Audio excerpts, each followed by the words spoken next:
যে কোনো সাধারণ কুফরি, আল্লাহর প্রতি অবিশ্বাস, পাপাচার, এগুলোর কারণে আল্লাহ তাআলা দুনিয়াতে নগদ একটা শাস্তি দেন। মিনিমাম একটা শাস্তি হয়, সেটা হলো মানসিক অশান্তি এবং ডিপ্রেশন।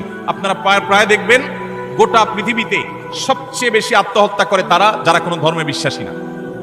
সবচেয়ে বেশি আত্মহত্যা করে যারা কোনো ধর্মে বিশ্বাসী, এটা আমার কথা না, এটা বিশ্ব স্বাস্থ্য সংস্থার বিভিন্ন কয়েক বছরের জরিপ মিলিয়ে রব্বি আল্লাহ নামে একটা গ্রন্থ অনেকগুলো ভাষায় অনুদিত হয়েছে রিয়াদ থেকে, এর বাংলা অনুবাদ আমি করেছিলাম। সেখানে একটা গ্রাফ তারা তুলে এনেছেন, বিশ্ব স্বাস্থ্য সংস্থার জরিপের আলোকে কয়েক বছরের জরিপ দেখানো হয়েছে সারা পৃথিবীতে তুলনামূলকভাবে আত্মহত্যার পরিমাণ প্রবণতা সবচেয়ে কম যাদের মধ্যে, তারা হলো মুসলমান।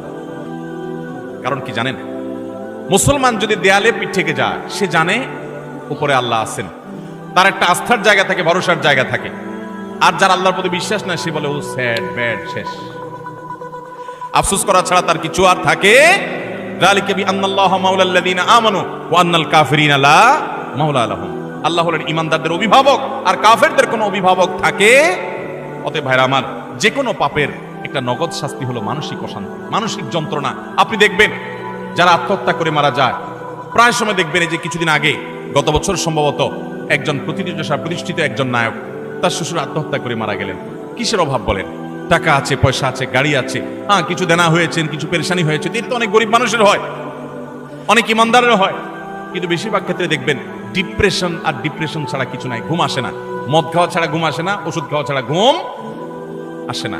অথচ ভোগের যত উপকরণ সব তার হাতের কাছে আছে, মদের বোতলও তার কাছে আছে, নর্তকীও তার সামনে আছে, অন্যায়, পাপাচার এবং উচ্ছলতা এটা করার যত মাধ্যম আছে সব তার হাতের কাছে আছে, কিন্তু শান্তি জিনিসটা নেই। মানসিক শান্তি জিনিসটা আল্লাহ রাব্বুল আলামিন কোরআনে কারিমে বলেছেন, আলা বিযিক্রিল্লাহি তাতমাইন্নুল, আল্লাহর জিকির, আল্লাহর আনুগত্যের মধ্যে প্রশান্তি আসে। ভাইরা আমার, সালাহাতুস সঙ্গে বুদিদিল খারাস, আজ মুদে এক জামানা খাকে বাস।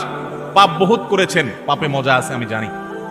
জিনা করেছেন, মাদকের দিকে হাত বাড়িয়েছেন, অন্যায় অনাচার করেছেন, অবৈধ পথে কামাই করেছেন, অনেক টাকা পয়সা করেছেন, কিছু স্বাদ পেয়েছেন আমি জানি। আজ মোদে এক জামানা খাকে বাস। আসুন এবার একটু ভিন্ন স্বাদ আস্বাদন করি।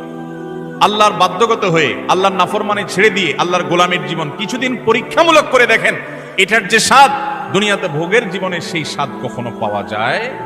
আল্লাহ আমাদের সবাইকে আল্লাহর সমস্ত নাফরমানি থেকে বেঁচে থাকার তৌফিক দান করুন।